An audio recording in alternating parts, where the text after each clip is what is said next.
My name is Alex. I am a former search and rescue operator, and I have been a lifelong wilderness enthusiast.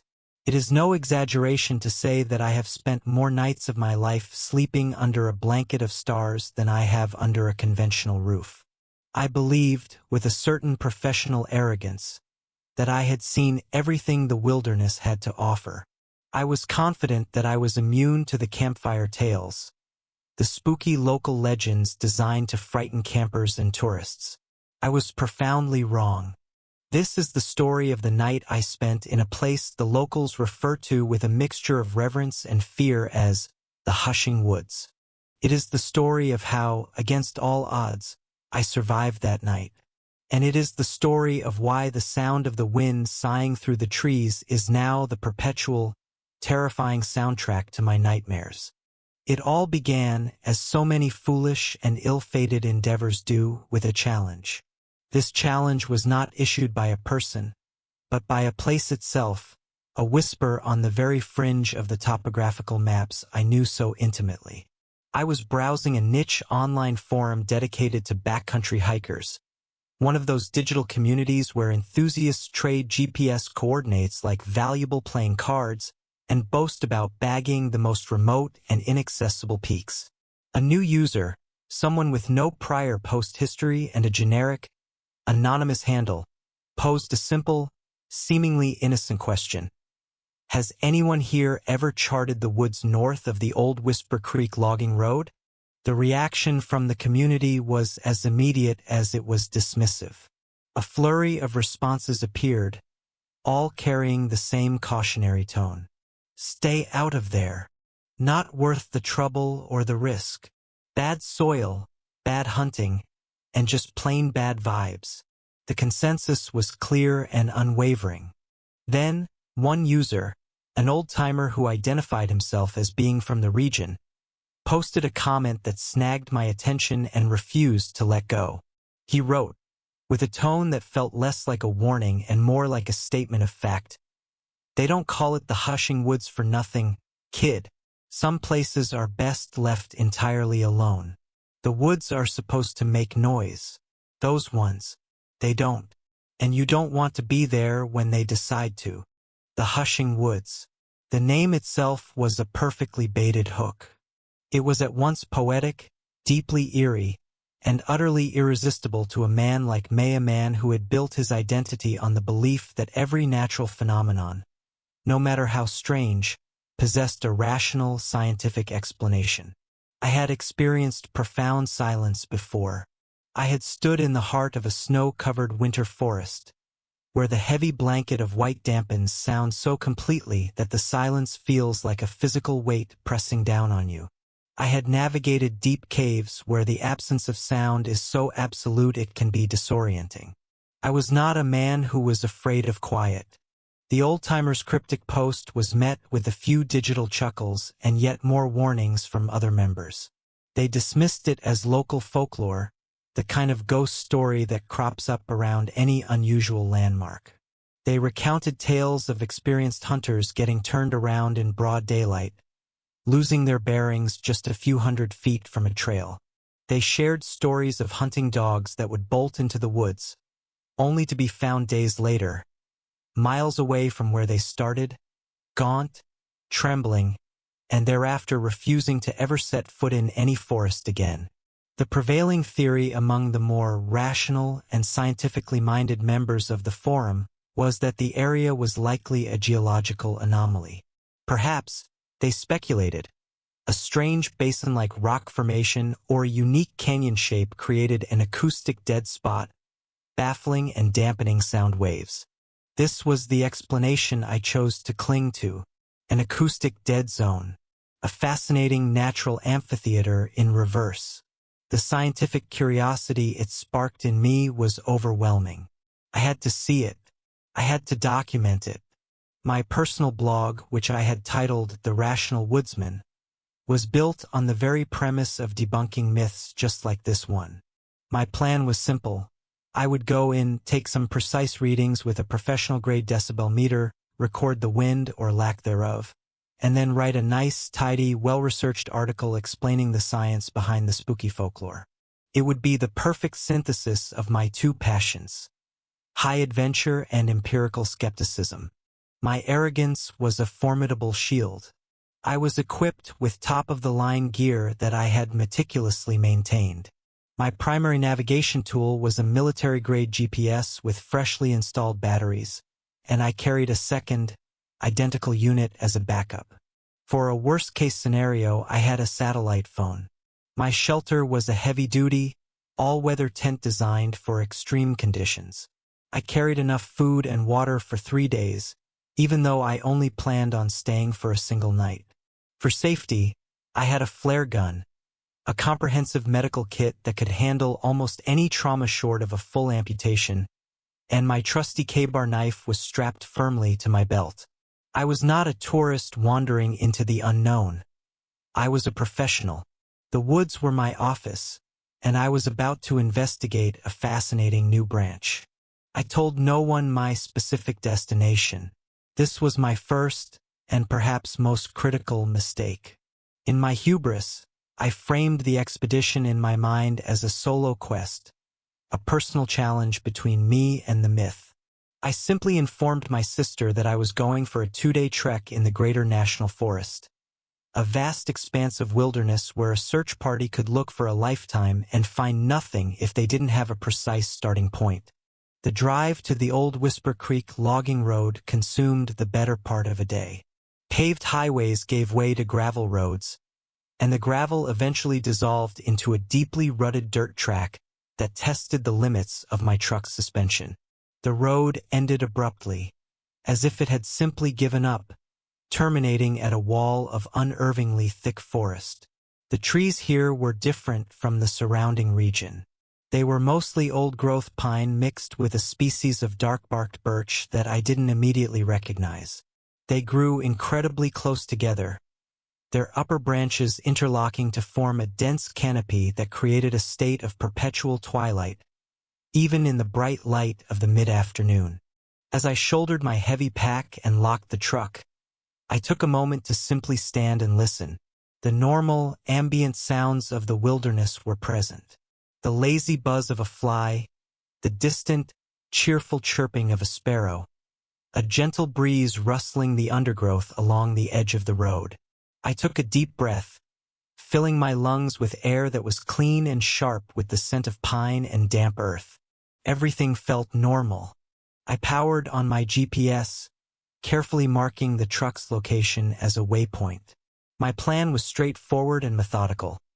Hike 5 miles due north into the heart of the supposed dead zone. Make camp before dusk, document the hushing phenomenon throughout the night, and hike out first thing in the morning. A clean, simple, scientific expedition. I stepped across the invisible threshold that separated the man-made road from the wild woods, and the dense canopy closed above me like a trapdoor. The sunlight vanished almost instantly, replaced by a dim, greenish gloom that felt heavy and ancient. For the first mile of the hike, everything remained blissfully normal. In fact, the forest was hauntingly beautiful. The ground was covered in a thick, soft carpet of pine needles that muffled my footsteps, making my passage quiet and stealthy.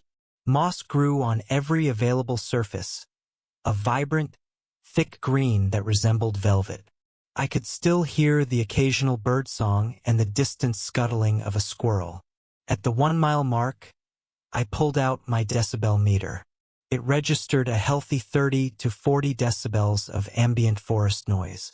Everything was exactly as it should be. The local folklore, I thought to myself with a smug, self-satisfied smile, was already beginning to crumble under the weight of empirical evidence. It was around the 2-mile mark that I began to notice the change. It wasn't a sudden event, but a gradual and insidious transition. It started with the birds. I suddenly realized that I hadn't heard a single chirp or call for at least 10 minutes.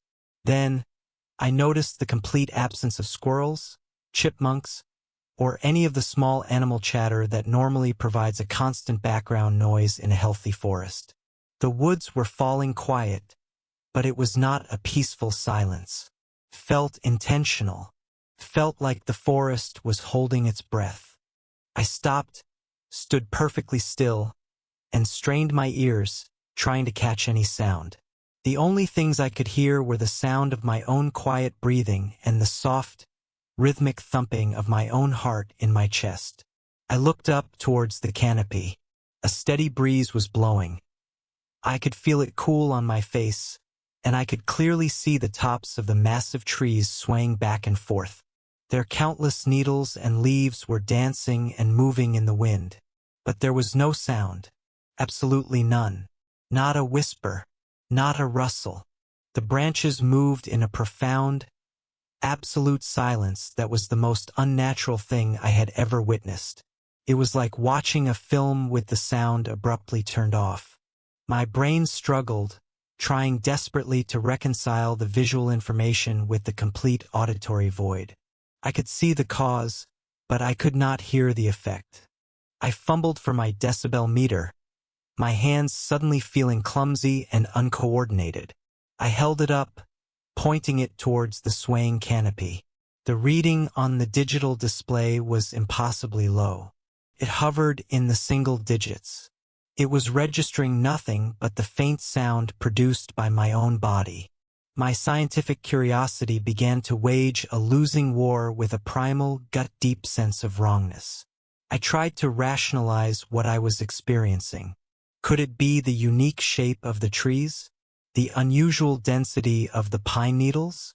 Was it somehow possible that they were absorbing the sound completely? The idea seemed scientifically absurd. Sound is vibration. For that vibration to be cancelled out so perfectly on such a massive, forest-wide scale, it simply didn't make any logical sense. I pushed onward, my earlier smugness having completely evaporated, replaced by a tight, cold knot of unease forming in the pit of my stomach. The silence was no longer a mere absence of sound. It had become a physical presence. It pressed in on my ears and seemed to create a pressure against my skin. It made the world feel fake, like I had stumbled into a high-fidelity simulation that had forgotten to render the audio track. Every snap of a twig under my hiking boots was now like a gunshot in a vast, silent library, a sound so jarring and loud that it made me flinch. I found myself instinctively trying to walk more quietly, as if I were a clumsy intruder in a sacred place that demanded absolute, unbroken silence. And that's when I saw the deer. It was standing in a small, mossy clearing about 50 yards ahead of me. It was a large, healthy-looking buck with an impressive rack of antlers. It was staring directly at me. That in itself wasn't unusual. What was profoundly unusual was its stillness. It wasn't poised to run, nor did it seem merely curious. It was just watching. Its head was cocked slightly to one side, its dark, intelligent eyes fixed on me with an intensity that felt ancient and deeply unnerving. There was absolutely no fear in its posture, only a calm, unnerving scrutiny. I stopped walking. For a long moment, we stood there, locked in this silent, intense standoff. I slowly reached for the camera hanging around my neck, wanting to capture this strange, serene, yet unsettling moment. As I raised the camera to my eye to frame the shot, the deer did something that made the blood run cold in my veins. It opened its mouth, and it screamed. It was not a sound that any deer should ever make. It was not a grunt or a bleat or any recognized animal vocalization. It was a high-pitched, piercingly human-like shriek of pure, unadulterated agony. It was a sound that should have echoed through the trees for miles, a sound of such profound pain and terror that it should have shaken the very air. But here, in the suffocating quiet of the hushing woods, the sound was swallowed by the silence. I saw its throat vibrate with the effort. I saw its mouth stretched wide, its entire body tensed with the force of the scream. But the sound that reached my ears was thin and weak, as if it were coming from a tiny, cheap radio speaker 100 yards away. It was a mere ghost of a sound, a faint, tinny suggestion of a scream. Then, just as suddenly as it had begun, it stopped. The buck closed its mouth, gave me one last, long, inscrutable look, and then turned and walked calmly back into the silent trees, disappearing into the gloom as if it had never been there at all. I stood frozen, my camera hanging forgotten from my hand. My heart was a frantic drum beating against my ribs. Rational explanations utterly failed me. A sick animal? Perhaps a deer with a strange vocal cord defect? But the scream, it had been too human. And the shocking lack of volume, it was as if the woods themselves were actively censoring it, allowing only a faint whisper of its true horror to reach my ears. The knot of unease in my stomach had now grown into a cold, heavy stone of pure dread. My scientific mission to debunk a local myth had suddenly taken a very, very dark turn. The silence was no longer a fascinating curiosity. It was a threat. It was a cage. And I had just willingly, arrogantly walked right into it. The sun was beginning its slow descent, painting the dense, interlocking canopy in hues of orange and purple that barely managed to pierce the oppressive gloom at the forest floor. The bizarre encounter with the screaming deer had shaken me to my very core. Every rational instinct, every ounce of my considerable wilderness experience, was screaming at me to turn back immediately, to get to the safety of my truck and drive until I could hear the familiar, comforting roar of a highway. But another part of me, a stubborn part that was a volatile mixture of professional pride and a morbid, desperate need for answers, compelled me to push forward. I couldn't leave now. I couldn't return to the forum and admit that I was scared off by a strange deer and some quiet trees. I felt an overwhelming need to understand what was happening here. My primary objective had subtly shifted from debunking to surviving, but also to witnessing. I had to see this through. I checked my GPS. I was 4.5 miles in. That was close enough to my original goal. I decided to make camp where I was. I found a small, relatively open space, if you could even call it that. The ancient trees still loomed over me on all sides, their silent, unmoving branches resembling the fingers of skeletal hands reaching for a sky I could no longer see. Setting up camp is a deeply ingrained ritual for me. It's a series of familiar practice tasks that normally brings me a sense of comfort and control in the wild. Unpacking the tent, laying out the ground tarp, staking the corners. Each action is precise, methodical, and reassuring. But here, in the profoundly unsettling quiet of the hushing woods, the entire ritual was tainted with a palpable sense of dread. Every single sound I made was obscenely and unnaturally loud. The simple crinkle of the tent's nylon fabric sounded like a thunderclap in the stillness. The metallic click of the tent poles snapping together echoed in the silence, each sharp sound making me flinch, expecting something. I didn't know what I was expecting. A reaction, perhaps, an answer from the silent, watchful woods. But nothing came. There was only the oppressive, suffocating, watchful quiet. I worked quickly, my eyes constantly scanning the perimeter of my small, lonely campsite. The feeling of being watched was no longer a vague, premonitory itch. It was a certainty. It was a tangible physical pressure on the back of my neck, a constant prickling of my skin. I felt like a biological specimen pinned under a vast, silent microscope. Once the tent was erected, I debated making a fire. Fire is a primal comfort. It provides light, warmth, and most importantly, a psychological fortress in the vastness of the wilderness. But here I was hesitant. The thought of drawing any more attention to myself was terrifying. The idea of the flames crackling and snapping, another set of sounds to be stolen, distorted, or censored by this place, filled me with a strange and specific dread. I opted for a cold camp. I sat on a log and gnawed on a dry protein bar, washing it down with cold water from my canteen. The simple meal did little to calm my frayed and overstimulated nerves. As true darkness fell, the character of the woods changed once again. The silence deepened, becoming somehow heavier and more substantial. It was no longer just an absence of sound. It felt like a presence in and of itself.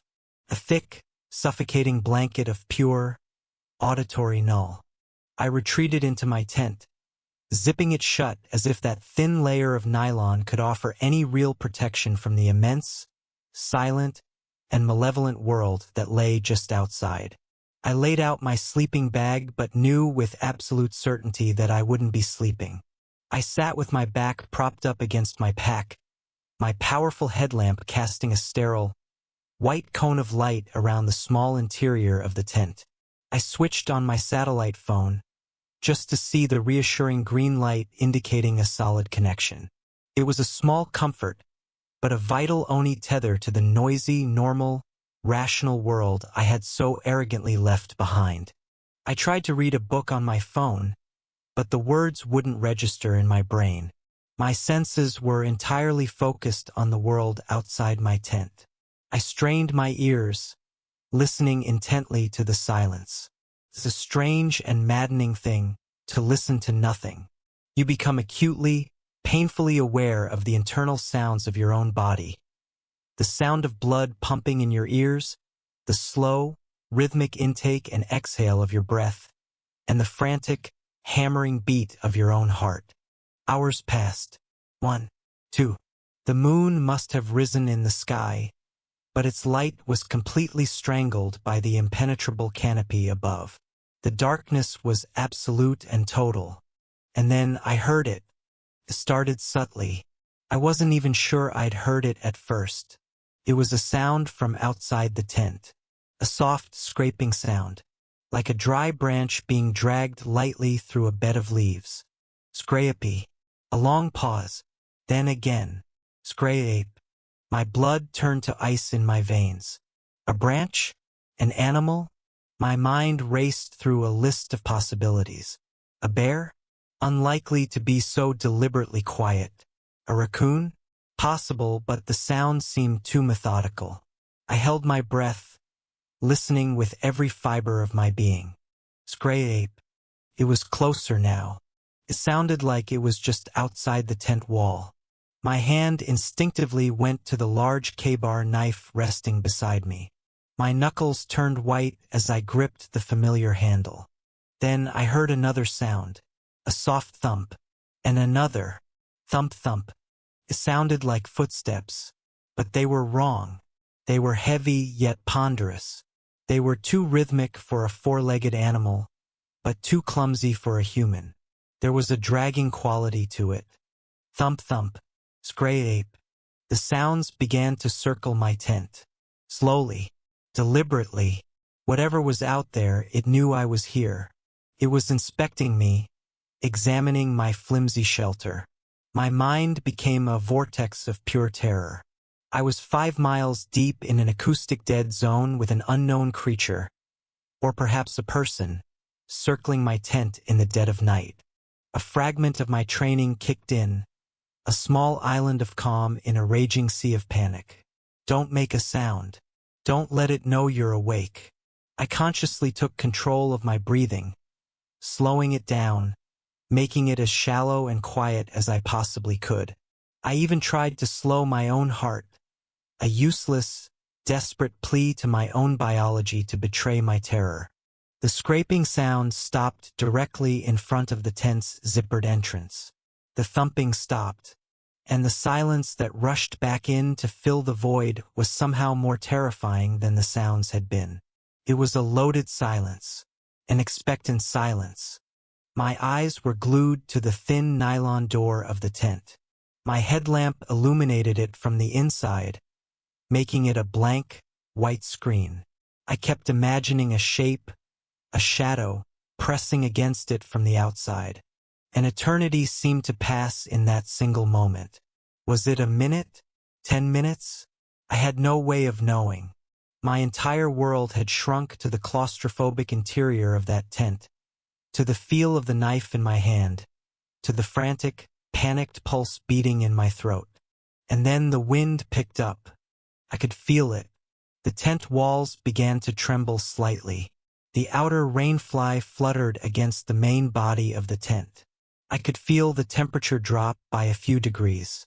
Normally, this would be followed by the majestic roar of the wind through the tall pines, a sound that I had loved for my entire life. But here there was nothing, just the silent, violent shaking of the trees I couldn't see. And then the horror truly began. The silence broke.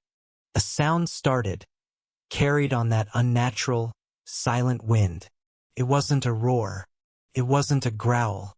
It was a whisper, and it came from all around me at once, as if the trees themselves had finally found their voice. And the voice was a perfect, chilling imitation of the scraping sound I had just heard. It was a chorus of scraping, a symphony of it. The sound was layered, multiplied 1,000 times over, twisted and distorted into a grotesque parody.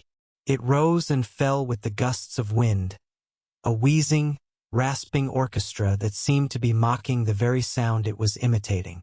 It was the sound of 1,000 dry branches being dragged across a forest floor, all at once. My mind shattered. This wasn't an animal. Animals don't do this. This wasn't a natural phenomenon. Nature doesn't mock. It was intelligent. It was malevolent. And it was playing with me. The sound of my own frantic, panicked breathing filled the small tent, and to my utter and complete horror, the wind chorus outside changed its tune. It began to incorporate a new sound into its hellish symphony. It was the sound of a desperate, ragged human breath, amplified 1,000 times. The entire forest was breathing with me. It was stealing the very sound of my panic and throwing it back at me from every direction. Hoo-ha, hoo-ha. It was like being inside a giant, unseen lung, a lung that was mimicking my own escalating terror. I clapped my hands over my ears, a futile and pathetic gesture. The sound wasn't just outside. It was everywhere. It was in the air, in the ground, in my bones. I squeezed my eyes shut, hot tears streaming down my face. This is what the old-timer on the forum had meant. The woods are supposed to make noise. Those ones, they don't. And you don't want to be there when they decide to. The hushing woods weren't silent because they couldn't make sound. They were silent because they were listening. And now they had decided to speak. Thank you for listening to this entry of the Wilderness Protocol. The world is full of vast, unexplored corners, and some of them hold stories that defy explanation.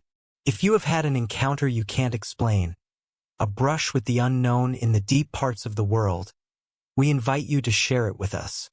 If you want to support the channel and hear more accounts from the wild, please consider subscribing and turning on notifications. Every story shared is a warning, a lesson learned in the places beyond the maps. Stay safe and listen to the silence.